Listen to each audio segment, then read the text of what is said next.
जब हम जीवन में उलझ जाते हैं, जब सही गलत समझ नहीं आता, जब अपने ही सामने खड़े हो जाते हैं, तब श्री कृष्ण का ज्ञान ही रास्ता दिखाता है। वास्तव में श्रीमद् भगवद गीता का महात्म्य वाणी द्वारा वर्णन करने के लिए किसी की भी सामर्थ्य नहीं है, क्योंकि यह एक परम रहस्यमय ग्रंथ है। इसमें संपूर्ण वेदों का सार संग्रह किया गया है। इसकी संस्कृत इतनी सुंदर और सरल है कि थोड़ा अभ्यास करने से मनुष्य उसको सहज ही समझ सकता है, परंतु इसका आशय इतना गंभीर है कि आजीवन निरंतर अभ्यास करते रहने पर भी उसका अंत नहीं आता। प्रतिदिन नए नए भाव उत्पन्न होते रहते हैं। इससे यह सदैव नवीन बना रहता है एवं एकाग्रचित होकर श्रद्धा भक्ति सहित विचार करने से इसके पद पद में परम रहस्य भरा हुआ प्रत्यक्ष प्रतीत होता है। भगवान के गुण, प्रभाव और मर्म का वर्णन जिस प्रकार इस गीता शास्त्र में किया गया है, वैसा अन्य ग्रंथों में मिलना कठिन है, क्योंकि प्रायः ग्रंथों में कुछ न कुछ सांसारिक विषय मिला रहता है। भगवान ने श्रीमद् भगवद गीता रूप एक ऐसा अनुपमेय शास्त्र कहा है कि जिसमें एक भी शब्द सदुपदेश से खाली नहीं है। आज हम शुरू कर रहे हैं पवित्र ग्रंथ श्रीमद् भागवत गीता का दिव्य सफर। अध्याय 1 से सरल भाषा और गहरे अर्थ के साथ। धर्म क्षेत्रे कुरुक्षेत्रे समवेता युयुत्सवः माम काह पांडवाश्चैव किम कुर्वत संजय। धृतराष्ट्र बोले, हे संजय, धर्म भूमि कुरुक्षेत्र में युद्ध की इच्छा से एकत्र हुए मेरे और पांडु के पुत्रों ने क्या किया। अब गहराई से समझते हैं। यह केवल युद्ध का वर्णन नहीं है, यह मनुष्य के भीतर चल रहे संघर्ष का प्रतीक है। धर्म क्षेत्र क्या है? धर्म क्षेत्र का अर्थ है वह स्थान जहाँ धर्म और सत्य की परीक्षा होती है। हमारा जीवन भी एक धर्म क्षेत्र है। हर दिन हमें फैसले लेने होते हैं, सही या गलत। कुरुक्षेत्र क्या है? कुरुक्षेत्र केवल एक मैदान नहीं था, यह कर्म का क्षेत्र है, जहाँ कर्म किए जाते हैं और परिणाम तय होते हैं। हमारा मन भी एक कुरुक्षेत्र है, जहाँ अच्छे और बुरे विचार युद्ध करते हैं। धृतराष्ट्र का प्रश्न क्यों महत्वपूर्ण है? धृतराष्ट्र अंधे थे, सिर्फ आँखों से नहीं, मोह से भी अंधे। वह मामकाह कहते हैं, अर्थात मेरे पुत्र। यह मेरा शब्द ही समस्या है। जब हम मेरा में फंस जाते हैं, जैसे मेरा परिवार, मेरा धन, मेरा अहंकार, तभी अंदर का युद्ध शुरू होता है। अर्जुन विषाद योग क्यों? अध्याय 1 का नाम है अर्जुन विषाद योग। विषाद यानी दुख, भ्रम, कमजोरी। जब अर्जुन अपनों को ही सामने देखते हैं तो उनका मन डगमगा जाता है, हाथ कांपने लगते हैं, धनुष टूट जाता है। वह युद्ध से पीछे हटना चाहते हैं। क्या यह कमजोरी है? नहीं, यह वही क्षण है जहाँ से ज्ञान की शुरुआत होती है। जब इंसान स्वीकार करता है मैं भ्रमित हूँ, तभी सच्चा ज्ञान मिलता है। आज के जीवन में इसका अर्थ, जब हम सही जानते हुए गलत का साथ देते हैं, जब भावनाएं हमारे निर्णय पर हावी हो जाती हैं, जब मोह हमें सच्चाई देखने नहीं देता, तब हम भी अर्जुन बन जाते हैं और हमें भी अपने जीवन में एक कृष्ण की ज़रूरत होती है, जो हमें मार्ग दिखाए। संजय उवाच दृष्ट्वा तु पांडवानीकं व्यूढ़ं दुर्योधनस्तदा आचार्यम् उपसंगम्य राजा वचनं ब्रवीत। संजय कहते हैं, पांडवों की सेना को सुसज्जित देखकर राजा दुर्योधन अपने गुरु द्रोणाचार्य के पास गए और उनसे यह बोले। यहाँ ध्यान दीजिए, दुर्योधन को अपनी शक्ति पर भरोसा था, उसकी सेना बड़ी थी, फिर भी वह घबरा गया। क्यों? क्योंकि सत्य के सामने खड़ा व्यक्ति अंदर से अस्थिर हो जाता है। जब हमें पता होता है कि हम गलत हैं, तो बाहर की ताकत भी अंदर का डर नहीं मिटा पाती। पश्यैतां पांडुपुत्राणामाचार्य महतीं चमूं व्यूढ़ां द्रुपदपुत्रेण तौ शिष्येण धीमता। दुर्योधन कहता है, हे आचार्य, देखिए पांडुपुत्रों की विशाल सेना, जिसे आपके ही बुद्धिमान शिष्य धृष्टद्युम्न ने सजाया है। यहाँ दुर्योधन चतुराई दिखा रहा है। वह द्रोणाचार्य को अप्रत्यक्ष रूप से यह जताना चाहता है कि आपके शिष्य ने ही हमारे खिलाफ सेना बनाई है। यह राजनीति है, यह मनोवैज्ञानिक चाल है। जीवन में भी ऐसा होता है, जब लोग सामने से सम्मान दिखाते हैं पर अंदर स्वार्थ छिपा होता है। अत्र सूरा महेश्वासा भीमा अर्जुन समायुधि युधानो विराट द्रुपदस्य महारथा धृष्टकेतुश्चेकितानः काशीराजस्य वीर्यवान् पुरुजित कुंती भोजस्य शैवस्य नरपुंगवः। दुर्योधन कहता है, इस सेना में बड़े बड़े धनुषों वाले तथा युद्ध में भीम और अर्जुन के समान सूरवीर, सात्यकी और विराट तथा महारथी राजा द्रुपद, धृष्टकेतु और चेकितान तथा बलवान काशीराज, पुरजित, कुंती भोज और मनुष्यों में श्रेष्ठ सैव्य पराक्रमी युधामन्यु तथा बलवान उत्तमौजा, सुभद्रा पुत्र अभिमन्यु एवं द्रौपदी के 5 पुत्र, ये सभी महारथी हैं। दुर्योधन अपने गुरु को डराने की कोशिश कर रहा है। वह बार बार पांडवों की शक्ति गिना रहा है। जब मन में भय होता है तो व्यक्ति सामने वाले की ताकत को बढ़ा चढ़ाकर देखता है। जीवन से जुड़ाव, जब हम गलत रास्ते पर होते हैं तो आत्मविश्वास डगमगा जाता है। जब सत्य सामने खड़ा होता है तो अंदर का डर बाहर आ जाता है। जब मन अशांत होता है तो हम दूसरों को दोष देने लगते हैं। दुर्योधन बाहर से शक्तिशाली था, लेकिन अंदर से भयभीत। अस्माकं तु विशिष्टा एतान्निबोध द्विजोत्तम नायका मम सैन्यस्य संज्ञार्थ तान् ब्रवीमि ते। दुर्योधन अपने गुरु से कहता है, हे ब्राह्मण श्रेष्ठ, अपने पक्ष में जो प्रधान है उनको आप समझ लीजिए। आपकी जानकारी के लिए मेरी सेना के जो सेनापति हैं उनको बतलाता हूँ।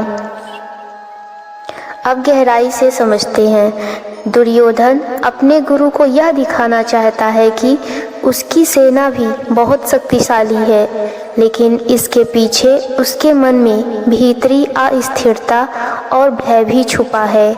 यानी बाहरी दिखावे के पीछे भीतरी चिंता और डर है। भवान भीमस्य कर्णस्य कृपस्य समितिञ्जयः अश्वत्थामा विकटस्य सौमदत्तिस्थयो च। अर्थ, आप द्रोणाचार्य और पितामह भीष्म तथा कर्ण और संग्राम विजयी कृपाचार्य तथा वैसे ही अश्वत्थामा, विकर्ण और सोमदत्त का पुत्र भूरिश्रवा। दुर्योधन अंदर से थोड़ा भयभीत और चिंतित है। भीतरी अशांति बाहर दिखाई नहीं देती, लेकिन शब्दों में छिपी रहती है। अन्ये च बहवः शूरा मदर्थे त्यक्त जीविता नाना शस्त्र प्रहारा सर्वे युद्ध विशारदा। धन आगे कहता है कि अन्य वीर योद्धा भी हैं, जिन्होंने मेरे लिए अपने जीवन की आशा त्याग कर युद्ध में भाग लिया है। ये सभी शूरवीर अनेक प्रकार के शस्त्र शास्त्रों से सुसज्जित और सब के सब युद्ध में चतुर हैं। दुर्योधन बार बार यह बताकर अपने गुरु को प्रभावित करने की कोशिश कर रहा है, लेकिन असल में उसके मन में डर और चिंता छुपी हुई है। यह श्लोक भीतरी डर और बाहरी दिखावे का अंतर दिखाता है। जीवन से जुड़ाव। डर और चिंता अक्सर बाहर की ताकत से नहीं, हमारे मन से उत्पन्न होती है। जब हम चुनौती का सामना करते हैं तो मन स्थिर होना चाहिए। बाहरी परिस्थितियों की तुलना में मन की शक्ति अधिक महत्वपूर्ण है। अपर्याप्तं तदस्माकं बलं भीष्म अभिरक्षितं, पर्याप्तं त्विदमेतेषां बलं भीमा अभिरक्षितम्। दुर्योधन कहता है, भीष्म पितामह द्वारा रक्षित हमारी सेना सब प्रकार से अजेय है और भीम द्वारा रक्षित इन लोगों की यह सेना जीतने में सुगम है। तात्पर्य: दुर्योधन अपनी सेना की शक्ति का प्रदर्शन कर रहा है, लेकिन उसके शब्दों में आत्मविश्वास से ज़्यादा छिपा हुआ भय दिखाई देता है। वह जानता है कि पांडवों के साथ धर्म और सत्य है और यही बात उसके मन में अस्थिरता पैदा कर रही है। अनेषु च सर्वेषु यथा भागम अवस्थिताः भीष्मेव अभिरक्षन्तु भवन्तः सर्व एव हि। दुर्योधन अपने सभी योद्धाओं से कहता है, आप सभी अपने अपने स्थान पर स्थित रहते हुए निसंदेह भीष्म पितामह की ही सब ओर से रक्षा करें। तात्पर्य: यहाँ दुर्योधन को डर है कि यदि भीष्म पितामह को कुछ हो गया तो उसकी सेना का मनोबल टूट सकता है, इसलिए वह अपनी पूरी सेना को भीष्म पितामह की सुरक्षा के लिए सतर्क कर देता है। तस्य संजनयन् हर्षं कुरुवृद्धा पितामह सिंहनादं विनोदोच्चैः शंखं दद्मो प्रतापवान। दुर्योधन की बात सुनकर कौरवों में वृद्ध बड़े प्रतापी पितामह भीष्म ने उस दुर्योधन के हृदय में हर्ष उत्पन्न करते हुए उच्च स्वर से सिंह की दहाड़ के समान गरज कर शंख बजाया। तात्पर्य: भीष्म का शंखनाद केवल युद्ध का संकेत नहीं था, बल्कि यह पूरी कौरव सेना का उत्साह बढ़ाने का प्रयास भी था। एक सच्चा योद्धा वही होता है जो कठिन समय में भी अपने साथियों का मनोबल बढ़ाता है।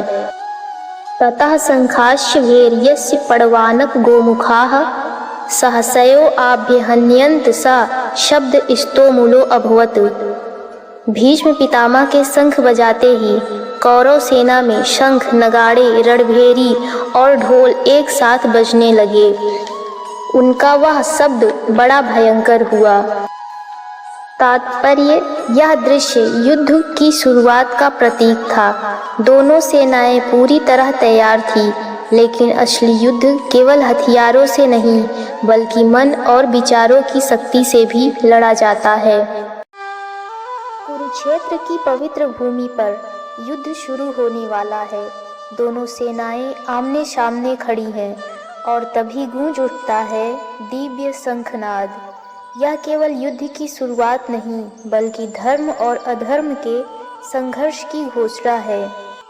श्वेतैर आर्यैर्युक्ते महति अस्य नंदने स्थितौ माधवाः पांडवश्चैव दिव्यो शंखो प्रधमतुः। सफेद घोड़ों से युक्त उत्तम रथ में बैठे हुए भगवान श्री कृष्ण और अर्जुन ने भी अलौकिक शंख बजाए। अब गहराई से समझते हैं, यह शंखनाद केवल युद्ध का संकेत नहीं था, यह धर्म और सत्य की शक्ति की घोषणा भी थी।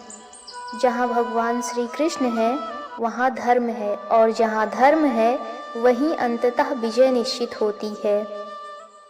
पांचजन्यम ऋषिकेशो देवदत्तम धनंजयः पौड्रम दद्मो महाशंखम भीमकर्मा वृकोदरः। भगवान श्री कृष्ण ने पांचजन्य नामक, अर्जुन ने देवदत्त नामक और भयानक कर्म वाले भीमसेन ने पौड्र नामक महाशंख बजाया। तात्पर्य: यह शंखनाद पांडवों के आत्मविश्वास और धर्म के प्रति उनके संकल्प को दर्शाता है। जब व्यक्ति सही उद्देश्य के लिए खड़ा होता है तो उसका साहस और आत्मबल कई गुना बढ़ जाता है। अनंत विजयम राजा कुंती पुत्रो युधिष्ठिरा नकुलः सहदेवस्य सुघोषमणि पुष्पकौ। कुंती पुत्र राजा युधिष्ठिर ने अनंत विजय नामक और नकुल तथा सहदेव ने सुघोष और मणिपुष्पक नामक शंख बजाए। तात्पर्य, यह शंखनाद दर्शाता है कि पांडवों के हृदय में धर्म और सत्य के प्रति अटूट विश्वास था। जब मन में सच्चाई होती है तो व्यक्ति के भीतर आत्मविश्वास स्वतः उत्पन्न हो जाता है। कायस्य परमेश्वासा शिखंडी चा महारथा धृष्टद्युम्नो विराटस्य सात्यकी अश्च पराजितः। महान धनुर्धर काशीराज और महारथी शिखंडी एवं धृष्टद्युम्न तथा राजा विराट और अजेय सात्यकी भी युद्ध के लिए तैयार थे। अब गहराई से समझते हैं। यह श्लोक बताता है कि पांडवों के साथ कई महान और साहसी योद्धा खड़े थे। जब कोई कार्य धर्म और न्याय के लिए होता है तो अच्छे और योग्य लोग स्वयं उससे जुड़ जाते हैं। द्रुपदो द्रौपदे याशि सर्वशः पृथ्वीपते सौभद्रस्य महाबाहु शंखान दधमु पृथक के पृथक। राजा द्रुपद एवं द्रौपदी के पांचों पुत्र और बड़ी भुजा वाले सुभद्रा पुत्र अभिमन्यु, इन सभी ने हे राजन सब ओर से अलग अलग शंख बजाए। यह दृश्य पांडव सेना की एकता और उनके साहस को दर्शाता है। जब लोग एक सही उद्देश्य के लिए एकजुट होते हैं तो उनकी शक्ति कई गुना बढ़ जाती है। सघोषो धार्त राष्ट्राणाम हृदयानि व्यदारत नभस्य पृथ्वीं चयोतुमुलो व्यनुनादयन्। और उस भयानक शब्द ने आकाश और पृथ्वी को भी गुजाते हुए धार्त राष्ट्रों के अर्थात आपके पक्ष वालों के हृदय विदीर्ण कर दिए। तात्पर्य, यह शंखनाद केवल ध्वनि नहीं था बल्कि धर्म की शक्ति का प्रभाव था जो अधर्म के मन में भय उत्पन्न कर रहा था। जीवन से जुड़ाव। जीवन में जब हम सत्य और धर्म के मार्ग पर चलते हैं तो हमारी आवाज़ में भी एक अलग ही शक्ति होती है। सच्चाई की शक्ति इतनी प्रबल होती है कि वह गलत रास्ते पर चलने वाले के मन में भी भय उत्पन्न कर देती है। अथ व्यवस्थितान् दृष्ट्वा धार्तराष्ट्रान् कपिध्वजः प्रवृत्ते शस्त्र संपाते धनुरुद्यम्य पांडवः। हे राजन, इसके बाद कपिध्वज अर्जुन ने मोर्चा बांधकर डटे हुए धृतराष्ट्र संबंधियों को सामने खड़ा देखा और अपना धनुष उठाया। तात्पर्य, यह वह क्षण जब युद्ध वास्तव में शुरू होने वाला है। अर्जुन एक महान योद्धा हैं, लेकिन जब वे सामने अपने ही परिवार और संबंधियों को देखते हैं तो उनके मन में द्वंद्व शुरू हो जाता है। ऋषिकेशम तदा वाक्यमिदमाह महीपते सेनयोरुभयोर्मध्ये रथम स्थापयामि अच्युत। अर्थ, अर्जुन ऋषिकेश श्री कृष्ण महाराज से यह वचन कहते हैं, हे अच्युत, कृपया मेरे रथ को दोनों सेनाओं के बीच में खड़ा कीजिए। तात्पर्य, अर्जुन युद्ध से पहले स्थिति को ठीक से देखना चाहते हैं। यह दर्शाता है कि कोई भी बड़ा निर्णय लेने से पहले व्यक्ति को स्थिति को पूरी तरह समझना चाहिए। यावत् देतानिरीक्षे अहम योद्धुम कामनाव अवस्थितान कैर्मया सा योद्धव्यम अस्मिन् रणसमुद्यमे।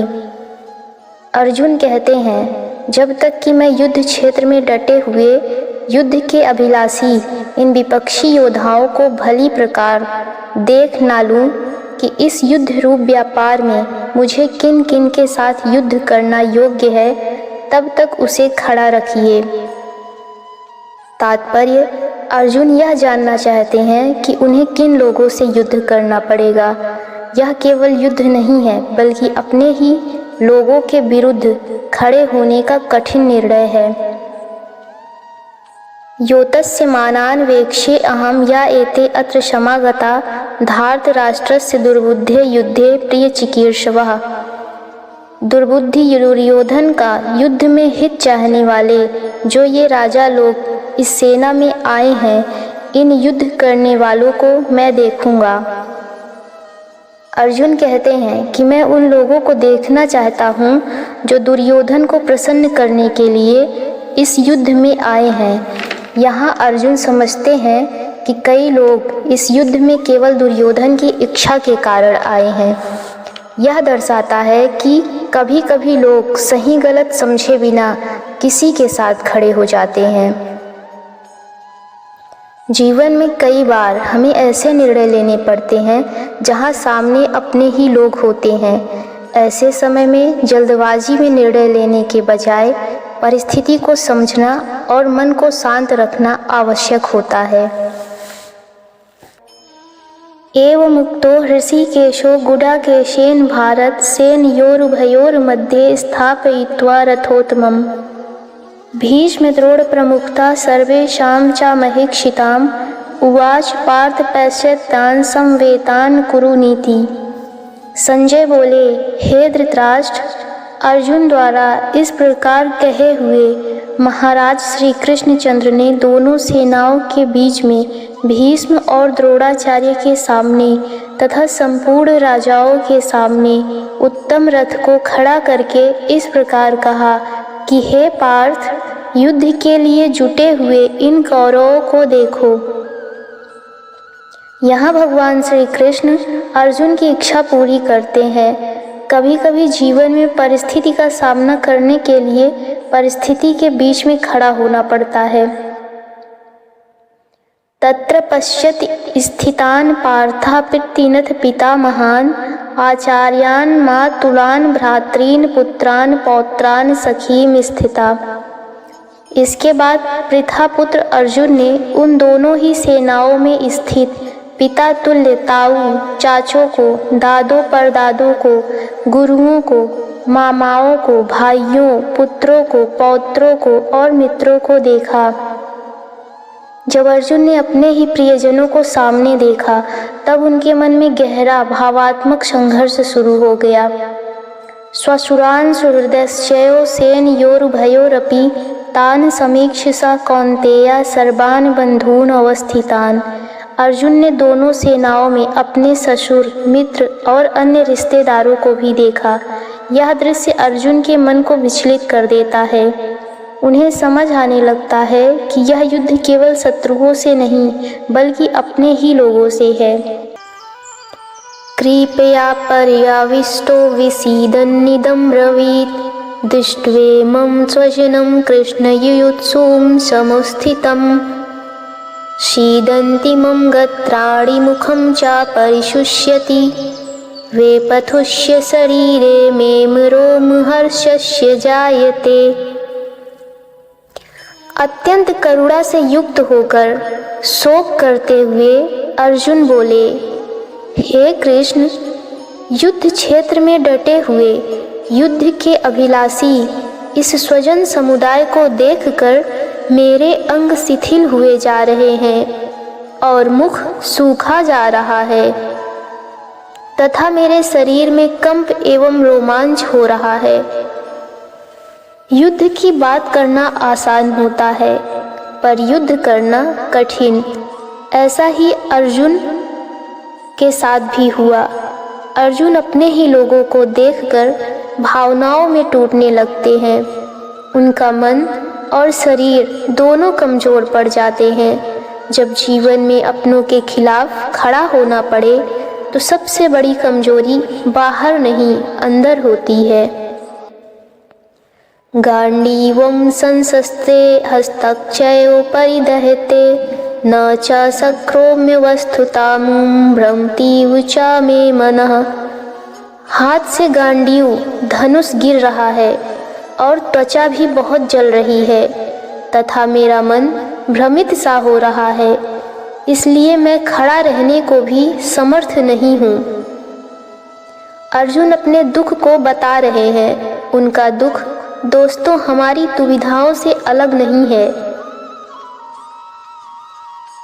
निमित्तानि च पश्यामि विपरीतानि केशव न च श्रेयोनुपश्यामि हत्वा स्वजन्माहवे। अर्जुन कहते हैं, हे केशव, मैं लक्षणों को भी विपरीत ही देख रहा हूँ तथा युद्ध में स्वजन समुदाय को मारकर कल्याण भी नहीं देखता। विश्व का सबसे बड़ा योद्धा अर्जुन हताश है। युद्ध से पहले अगर आप खुद को कांपता हुआ पाते हैं, देखते हैं डर से आपका मुख सूख रहा है, तो आपको निश्चित ही लगता है आप हारने वाले हैं, दुनिया खत्म सी हो रही है। ऐसे समय में हमें भी एक मार्गदर्शक की आवश्यकता होती है।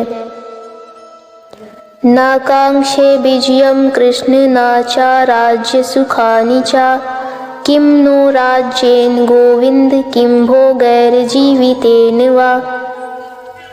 हे कृष्ण, मैं ना तो विजय चाहता हूँ और न राज्य तथा सुखों को ही। अर्जुन कहते हैं, हे गोविंद, हमें ऐसे राज्य से क्या प्रयोजन है अथवा ऐसे भोगों से और जीवन से भी क्या लाभ है। अर्जुन को अब जीत, राज्य और सुख सब व्यर्थ लगने लगता है। जब मन दुख से भर जाता है तो सबसे बड़ी सफलता भी खाली लगने लगती है। एषामर्थे कांक्षितं नो राज्यं भोगाः सुखानि च, ता इमेव स्थिता युद्धे प्राणां त्यक्त्वा धनानि च। अर्जुन कहते हैं, हे माधव, हमें जिनके लिए राज्य, भोग और सुखादि अभीष्ट है, वे ही सब धन और जीवन की आशा को त्याग कर खुद युद्ध में खड़े हैं। आचार्याः पितराः पुत्रस्थैव च पितामहः, मातुलाः श्वशुराः पौत्राः श्यालाः संविन्धिं स्थिता। अर्जुन के सामने खड़े हैं उनके गुरुजन, ताऊ, चाचे, लड़के और उसी प्रकार दादे, मामे, ससुर, पौत्र, साले तथा और भी संबंधी लोग हैं। अर्जुन अपने सभी संबंधी को करीब से पहचान रहे हैं और पहचान कर उन्हें बता भी रहे हैं। एतान् हन्तुमिच्छामि न तोऽपि मधुसूदन, अपि त्रैलोक्य राज्यस्य हेतोः किं नु मही कृते। अर्जुन कहते हैं, हे मधुसूदन, मुझे मारने पर भी अथवा तीनों लोकों के राज्य के लिए भी मैं इन सबको मारना नहीं चाहता, फिर पृथ्वी के लिए तो कहना ही क्या है।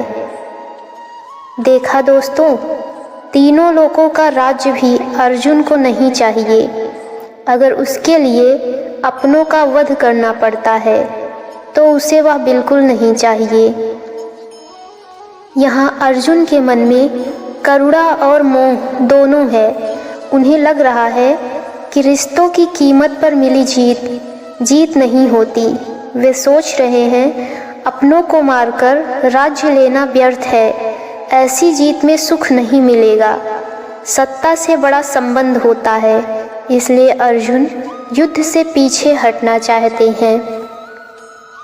हर इंसान के जीवन में एक समय आता है जब उसे भावना और कर्तव्य में से चुनना पड़ता है किसी एक को, लेकिन सिर्फ भावनाओं में बहकर कर्तव्य छोड़ देना भी सही नहीं होता।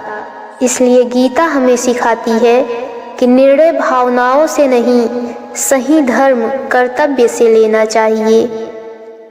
यहाँ अर्जुन का असली द्वंद्व है धर्म, कर्तव्य, मोह, रिश्ते।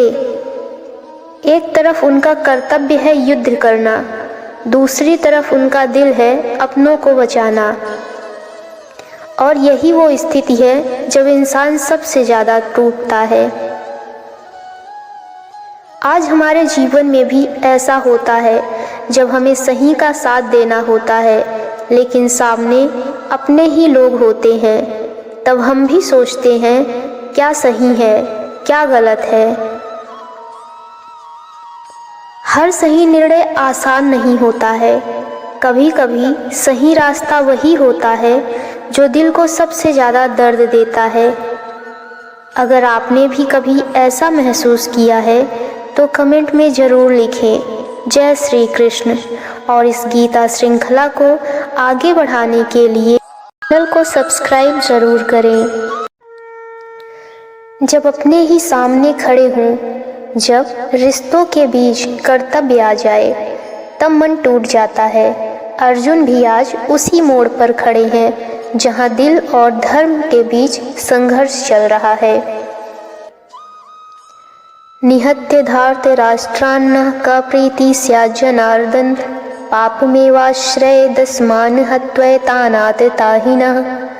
अर्जुन कहते हैं, हे जनार्दन, धृतराष्ट्र के पुत्रों को मारकर हमें क्या प्रसन्नता होगी? इन आतताइयों को मारकर तो हमें पाप ही लगेगा।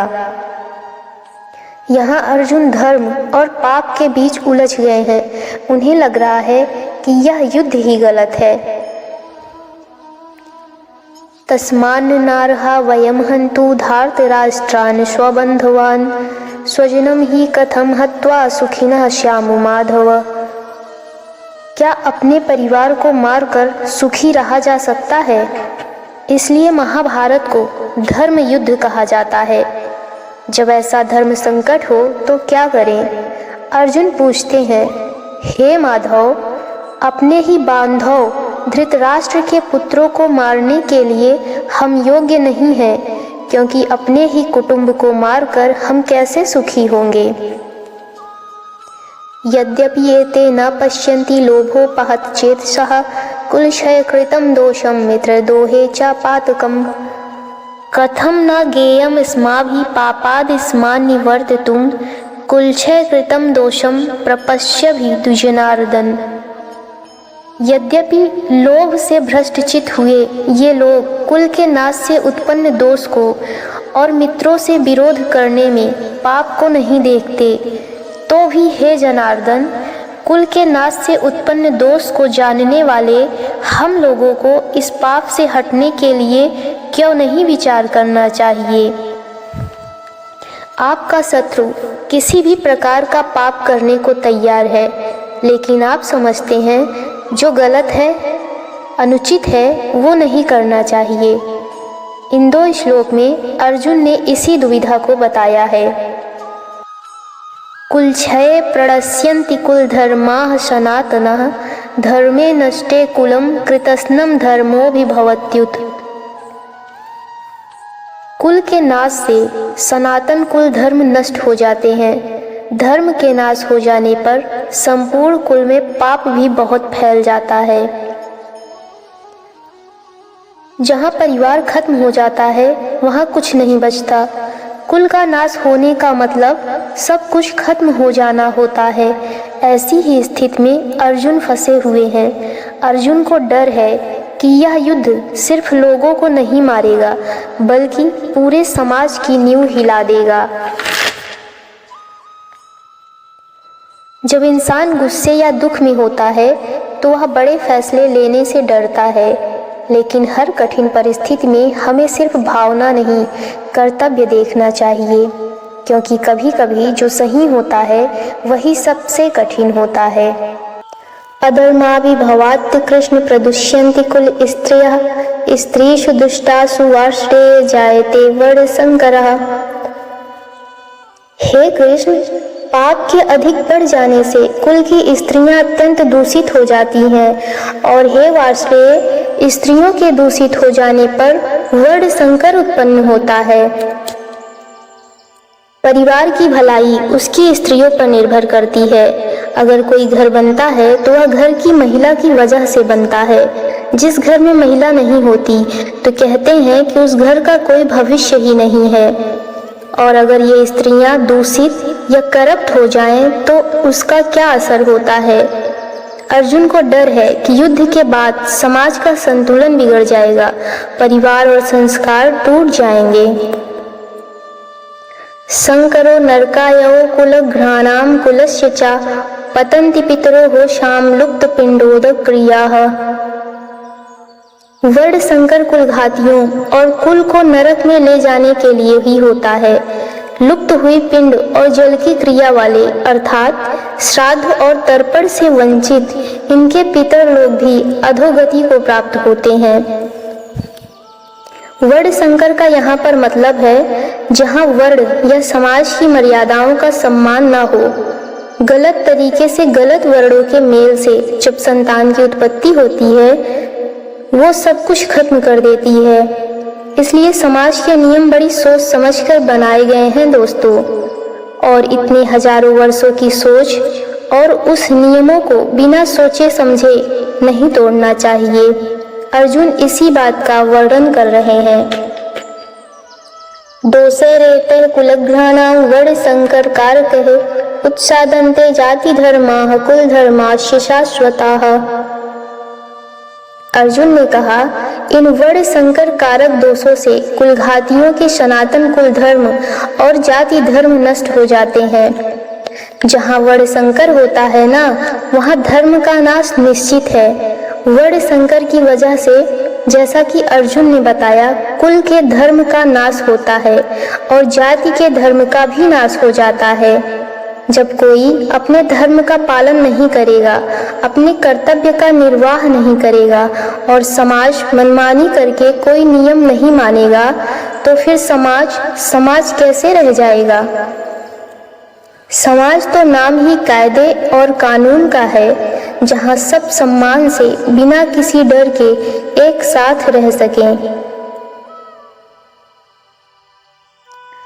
उत्सन्न कुल धर्माणां मनुष्याणां जनार्दन नरके नियतं वासो भवतीत्यनुशुश्रुम। हे जनार्दन, जिनका कुल धर्म नष्ट हो गया है, ऐसे मनुष्यों का अनिश्चित काल तक नरक में वास होता है, ऐसा हम सुनते आए हैं। महाभारत के समय कुल की मान्यता इतनी थी दोस्तों कि अगर किसी के कुल का नाश हो जाता था तो माना जाता था कि अब ये हमेशा के लिए नर्क में ही रहेगा। इसलिए कुल की रक्षा करना, उसके सम्मान को बचाना, उसका नाम करना इतनी बड़ी बात मानी जाती थी। अर्जुन ही नहीं, ऐसा हम भी सुनते आए हैं कि जो धर्म का कुल का सम्मान नहीं करते वे सीधे नर्क को जाते हैं। इसे आप ऐसा भी मान सकते हैं, जहाँ धर्म नहीं होता वह जगह अपने आप ही नर्क बन जाती है। अहोबत महत्पापम कर्तुम व्यवसिता वयम यद्राज्य सुख लोभेन हंतुम स्वजन्मुद्यताः। अर्जुन आगे स्वयं को दोष दे रहे हैं। हाँ, शोक, हम लोग बुद्धिमान होकर भी महान पाप करने को तैयार हो गए हैं, जो राज्य और सुख के लोभ से स्वजनों को मारने के लिए उद्यत हो गए हैं। दोस्तों, दुर्योधन जैसा भी है, उसने जो भी निर्णय लिया, लेकिन अर्जुन और उसकी सेना तो समझदार है, तो क्या ऐसा उनके लिए ठीक है? बेवकूफ का पाप तो शायद माफ ही हो जाए, लेकिन बुद्धिमान से बहुत कुछ की उम्मीद की जाती है। तो क्या समझदार युद्ध के लिए तैयार हो जाता है तो क्या उसकी गलती की माफी मिलेगी? अर्जुन को लगता है कि नहीं मिलेगी। यदि माम प्रतीकारम शस्त्रम शस्त्रपाणयः धार्तराष्ट्रारणे हन्युस्तन्मे क्षेमतरम भवेत्। आंखें बंद करके किसी अपने के बारे में सोचिए जो आपको बहुत पसंद है, जो आपका अपना है, जिसकी गोद में आप खेले हों, जिसके साथ आप खेले हों, चाहे वह आपसे बड़ा या छोटा हो। क्या आप उसे मार पाएंगे? अरे उससे अच्छा तो आपको लगेगा कि उसके हाथों आप स्वयं मारे जाएं। यही बात अर्जुन कहते हैं। यदि मुझ शस्त्र रहित एवं सामना न करने वाले को शस्त्र हाथ में लिए हुए धार्तराष्ट्र के पुत्र रण में मार डाले, अर्थात धृतराष्ट्र के पुत्र रण में मार डाले, तो वह मरना भी मेरे लिए अधिक कल्याणकारक होगा। संजय उवाच। एवमुक्त्वा अर्जुनः संख्ये रथोपस्थ उपाविशत् विसृज्य शस्त्रं चापं शोकसंविग्नं मानसः। संजय, जो धृतराष्ट्र को इस महान युद्ध का वर्णन दे रहे हैं, वे बताते हैं, हे धृतराष्ट्र, रणभूमि में शोक से उद्विग्न मन वाले अर्जुन इस प्रकार कहकर बाण सहित धनुष को त्याग कर रथ के पिछले भाग में बैठ गए। दोस्तों, ये था पहला अध्याय गीता का, अर्जुन विषाद योग। जी हाँ, इसमें अर्जुन के दुख के होने की, उसके मन में शंका आने की और यही बातें हमारे सामने मुखर होके आती हैं इस पूरे अध्याय में। अब आगे क्या होगा? क्या वे युद्ध छोड़ देंगे या श्री कृष्ण उन्हें सही मार्ग दिखाएंगे? जानने के लिए जुड़े रहिए श्रीमद् भागवत गीता अध्याय दर अध्याय श्रृंखला के साथ। अब मिलेंगे एक नए अध्याय के साथ। जय श्री राधे कृष्ण।